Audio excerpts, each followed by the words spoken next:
Salam sejahtera untuk kita semua. Yang kami hormati Ibu Dr. Khairani Alawiyah Matondang, SPDMSI AK selaku dosen pengampu mata kuliah Ekonomi Internasional. Di sini kami dari kelompok 12 Program Studi Pendidikan Ekonomi kelas A Stambuk 2021 yang beranggotakan yang pertama Fridayani MCTio, yang kedua Muhammad Rifki Farhan Hasibuan, dan yang ketiga Putri Helena Lahagu. Di video pembelajaran kali ini kami akan membahas mengenai teori klasik dalam perdagangan internasional, yang dimana perdagangan internasional atau kegiatan ekspor impor antar wilayah dan negara secara historis mengarah pada teori keunggulan komparatif absolut Adam Smith yang menyatakan bahwa perdagangan didasarkan pada keunggulan komparatif absolut, yaitu jika suatu negara lebih efisien dalam memproduksi satu barang daripada negara lain, tetapi kurang efisien dalam memproduksi barang lain, kedua negara dapat berspesialisasi dalam memproduksi barang yang memiliki keunggulan absolut dan menukarkannya dengan barang yang kurang efisien. Dan kemudian menurut konsep perdagangan komparatif David Ricardo dari tahun 1817, dasar perdagangan tetap menguntungkan bagi kedua belah pihak, bahkan jika salah satu negara kurang efisien daripada yang lain atau memiliki kerugian absolut dalam memproduksi kedua barang tersebut.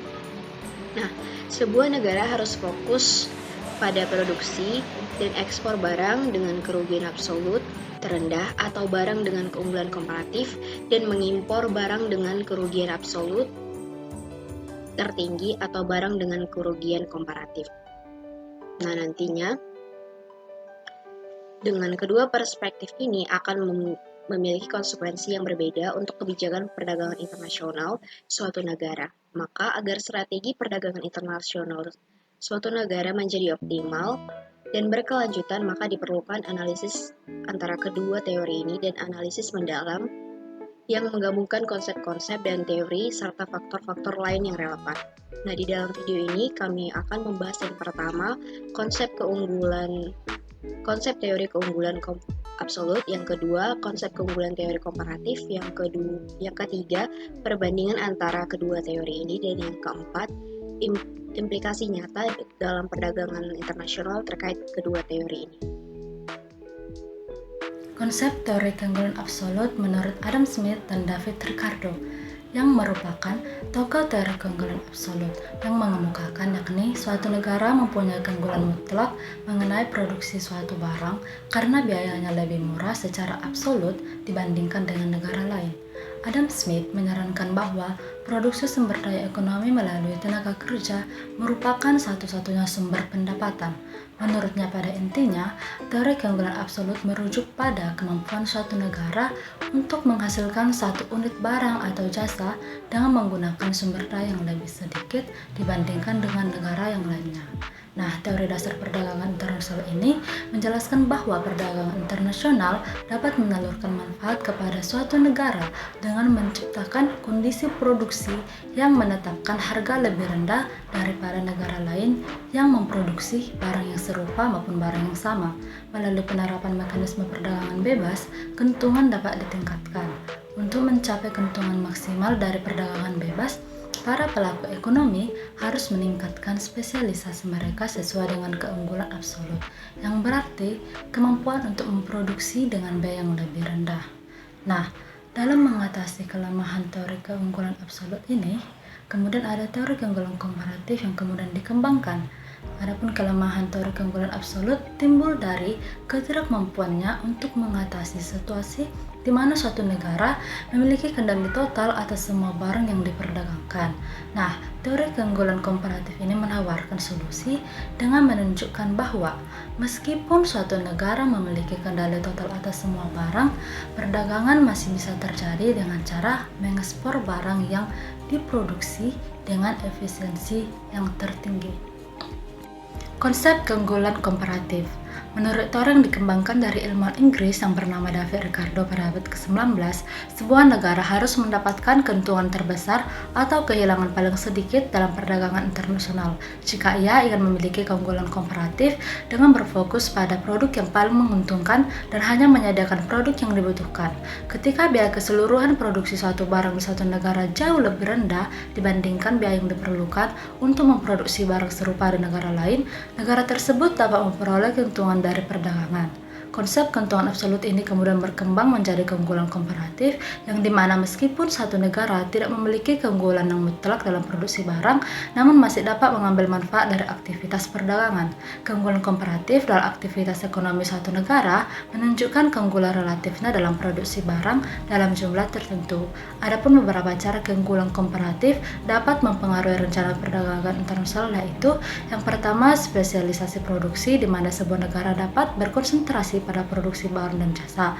Yang kedua, pengembangan sumber daya, di mana keuntungan komparatif memungkinkan suatu negara untuk mengembangkan sumber daya alam dan sumber daya manusia agar lebih efisien. Yang ketiga, keuntungan komparatif memungkinkan suatu negara untuk berkolaborasi dengan negara lain dalam produksi dan penjualan barang atau jasa. Yang keempat, kemajuan teknologi, di mana sebuah negara memiliki keunggulan komparatif yang memungkinkan untuk mengembangkan teknologi yang lebih efisien. Ini juga memungkinkan negara untuk meningkatkan kualitas perdagangan dan persaingan global. Baiklah, materi selanjutnya yaitu perbandingan antara keunggulan absolut dan keunggulan komparatif. Negara yang dominan dalam memproduksi suatu komoditas akan cenderung mengekspor kepada mitra dagangnya, sedangkan mereka akan mengimpor komoditas yang tidak terfokus pada keunggulan mutlak dari mitra dagang mereka. Hal ini berarti bahwa perdagangan internasional mendorong spesialisasi dan efisiensi produk, memungkinkan negara untuk fokus produksi barang tertentu sesuai dengan keunggulan komparatif mereka. Dengan kata lain, perdagangan internasional menghasilkan keuntungan mutlak dan keunggulan mutlak berdasarkan perbedaan absolut dalam biaya produksi antar negara. Ketika perdagangan terjadi antara dua negara, perbedaan biaya absolut muncul karena faktor-faktor yang unik bagi masing-masing negara. Keunggulan komparatif muncul saat suatu negara dapat menciptakan barang atau jasa dalam jumlah besar dengan biaya lebih rendah daripada negara lainnya. Ini mengingatkan bahwa meskipun suatu negara tidak memiliki keunggulan mutlak atau kerugian mutlak dalam memproduksi dua barang dibandingkan dengan negara lainnya, perdagangan masih akan terjadi. Adapun perbedaan antara teori keunggulan absolut dan keunggulan komparatif, yaitu di keunggulan absolut menunjukkan keunggulan tak tertandingi suatu negara dalam menghasilkan komoditas spesifik, sedangkan di keunggulan komparatif dalam hal kemampuan suatu negara untuk memproduksi barang atau jasa dengan biaya tambahan dan biaya peluang yang lebih rendah daripada negara lainnya. Dan di teori keunggulan absolut mempresentasikan disparitas produksi antara negara, sedangkan di teori keunggulan komparatif menunjukkan variasi biaya peluang dalam membuat barang atau jasa.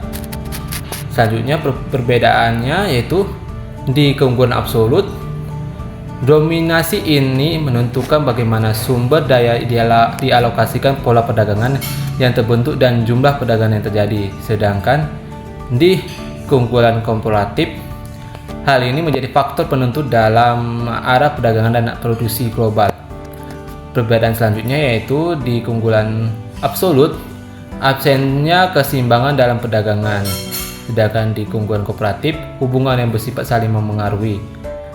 Selanjutnya perbedaannya itu di keunggulan absolut terlibatnya faktor biaya dalam proses ini, sedangkan di keunggulan komparatif terlibatnya faktor biaya alternatif atau peluang.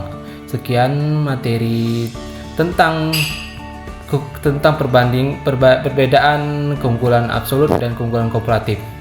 Sekian dan terima kasih. Selanjutnya yakni implikasi konteks perdagangan internasional, teori keunggulan absolut dan teori keunggulan komparatif. Yang pertama, implikasi teori keunggulan absolut Adam Smith. Nah, teori ini mengimplikasikan perdagangan bebas tanpa batas, bahwa setiap negara harus berkonsentrasi untuk memproduksi dan mengekspor barang-barang yang memiliki keunggulan absolut dan mengimpor barang-barang yang tidak memiliki keunggulan absolut. Contohnya yakni Indonesia, misalnya memproduksi gas alam cair, dan Jepang tidak memiliki cadangan gas alam cair, tetapi dapat memproduksi mobil. Hal inilah sebabnya mengapa ada perdagangan antara Indonesia dan Jepang. Dan fenomena seperti perdagangan intra-industri, perusahaan multinasional, dan rantai pasokan global tidak dapat sepenuhnya dijelaskan oleh satu paradigma. Nah, kemudian, keunggulan absolut berarti proteksionisme, di mana hanya negara dengan keunggulan absolut dalam memproduksi barang tertentu yang mendapatkan keunggulan dari perdagangan bebas.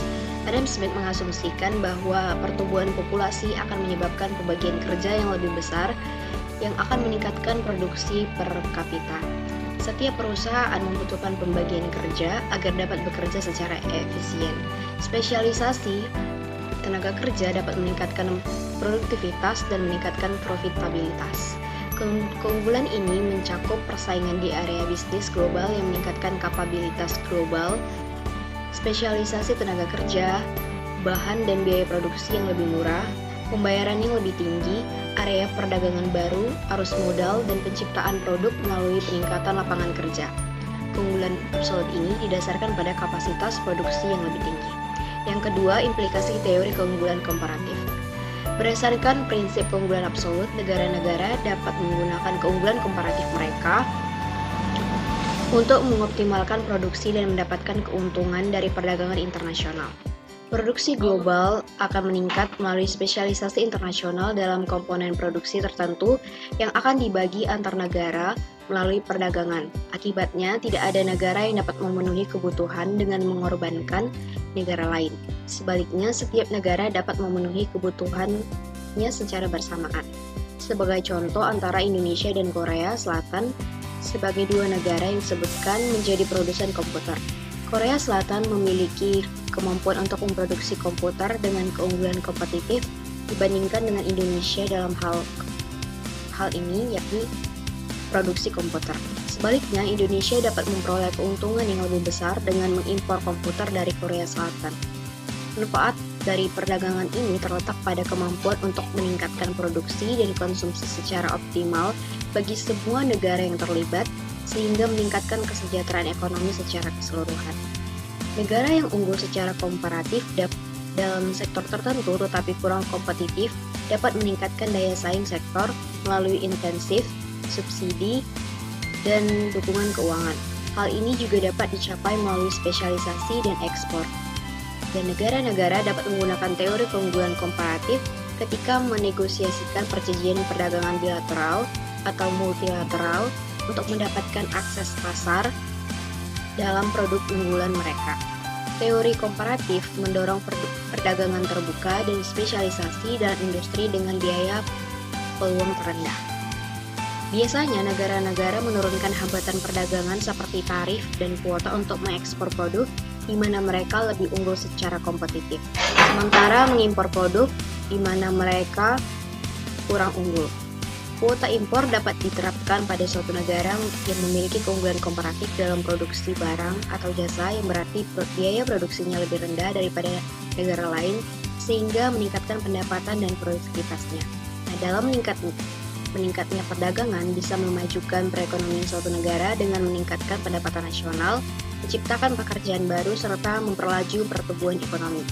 Walaupun kebijakan tarif yang ketat memiliki dampak seperti persaingan yang semakin meningkat dan dampak negatif terhadap sektor lokal tertentu, harus diingat bahwa kebijakan tarif yang mendukung perdagangan internasional dapat membantu negara-negara berkembang meningkatkan perekonomiannya.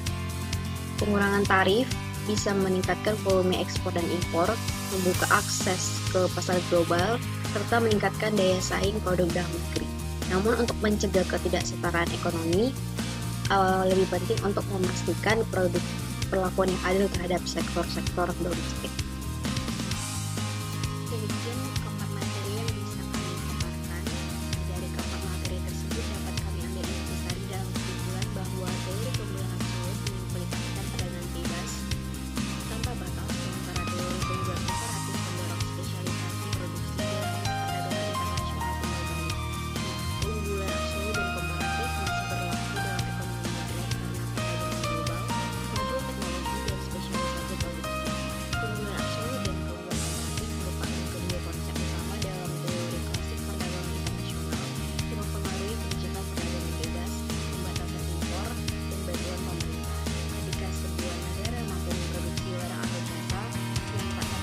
produksi oleh negara lain, hal itu dapat mencapai keunggulan absolut. Sebaliknya, keunggulan komparatif terwujud ketika negara mampu menghasilkan barang atau jasa dengan biaya peluang lebih rendah daripada negara lain. Nah, dalam memahami perbedaan antara keunggulan absolut dan komparatif, memungkinkan negara-negara untuk mengembangkan strategi perdagangan internasional yang lebih efektif dan efisien. Demikian pemaparan materi dari kelompok 12. Kami mohon maaf jika ada kata-kata yang salah kami ucapkan atau kurang berkenan. Akhir kata kami ucapkan sekian dan terima kasih.